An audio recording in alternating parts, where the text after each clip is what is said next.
Yeah, yeah.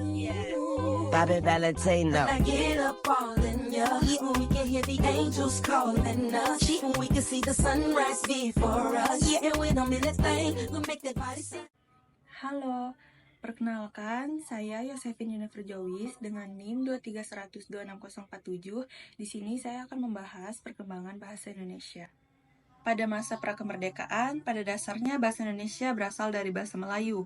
Pada zaman Sriwijaya, bahasa Melayu dipakai sebagai bahasa penghubung antara suku di Nusantara dan sebagai bahasa yang digunakan dalam perdagangan antara pedagang dari dalam Nusantara dan luar Nusantara.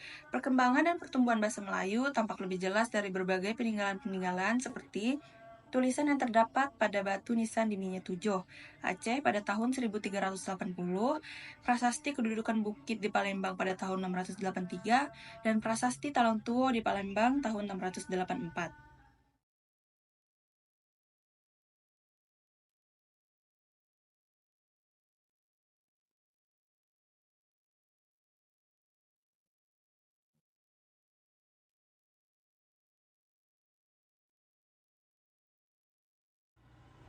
Ada 4 faktor yang menyebabkan bahasa Melayu diangkat menjadi bahasa Indonesia. Yang pertama, bahasa Melayu sudah menjadi bahasa lingua franca di Indonesia. Lalu yang kedua, sistem bahasa Melayu sederhana dan mudah dipelajari. Lalu yang ketiga, suku Jawa, suku Sunda, dan suku lainnya dengan sukarela menerima bahasa Melayu menjadi bahasa Indonesia sebagai bahasa nasional. Lalu yang keempat, bahasa Melayu mempunyai kesanggupan untuk dipakai sebagai bahasa kebudayaan dalam arti yang luas.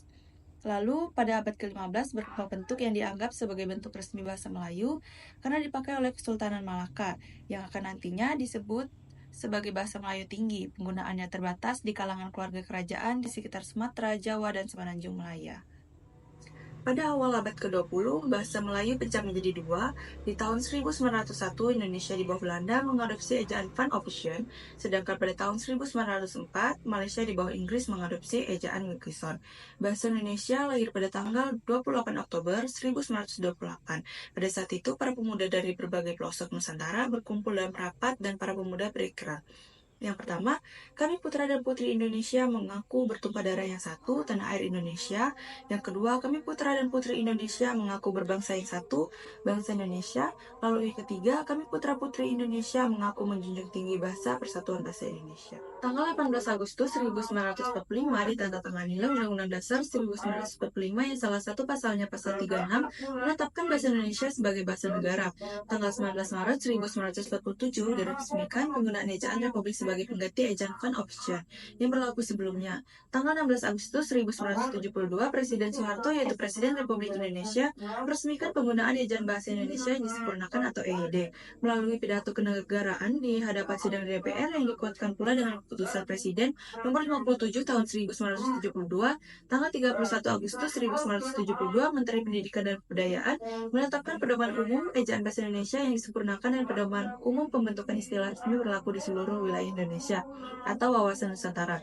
Tanggal 26 sampai 30 Oktober 1998 diselenggarakan Kongres Bahasa Indonesia 8 di Hotel Indonesia, Jakarta. Kongres itu mengusulkan dibentuknya Badan Pertimbangan Bahasa. Ejaan-ejaan untuk bahasa Melayu atau Indonesia mengalami beberapa tahapan sebagai berikut. Yang pertama, ejaan Republik. Ejaan ini diresmikan pada tanggal 19 Maret 1947 menggantikan ejaan sebelumnya. Ejaan ini juga dikenal dengan nama ejaan Soandi. Lalu yang kedua, ejaan pembaruan. Ejaan pembaruan dirancang dengan oleh sebagai panitia yang diketuai oleh Prijono dan Katopo pada tahun 1957 sebagai hasil keputusan Kongres Bahasa Indonesia 11 di Medan, namun sistem ejaan ini tidak pernah dilaksanakan. Lalu yang terakhir, ejaan Melindo. Konsep ejaan ini dikenal pada akhir tahun 1959 karena perkembangan politik selama tahun-tahun berikutnya diurungkanlah peresmian ejaan ini. Yang keempat, ejaan yang disempurnakan. Sebelum EYD, Lembaga Bahasa dan Kesusastraan atau sekarang Pusat Bahasa pada tahun 1967 mengeluarkan ejaan baru atau ejaan LWK untuk menggantikan ejaan Melindo. Lalu kemudian diresmikanlah ejaan yang disempurnakan atau EYD. Ejaan ini diresmikan pemakaiannya pada tanggal 16 Agustus 1972 oleh Presiden Republik Indonesia. Peresmian itu berdasarkan putusan Presiden nomor 57 tahun 1972. Dengan EYD, ejaan dua bahasa serumpun yakni bahasa Indonesia dan bahasa Malaysia semakin dibukukan.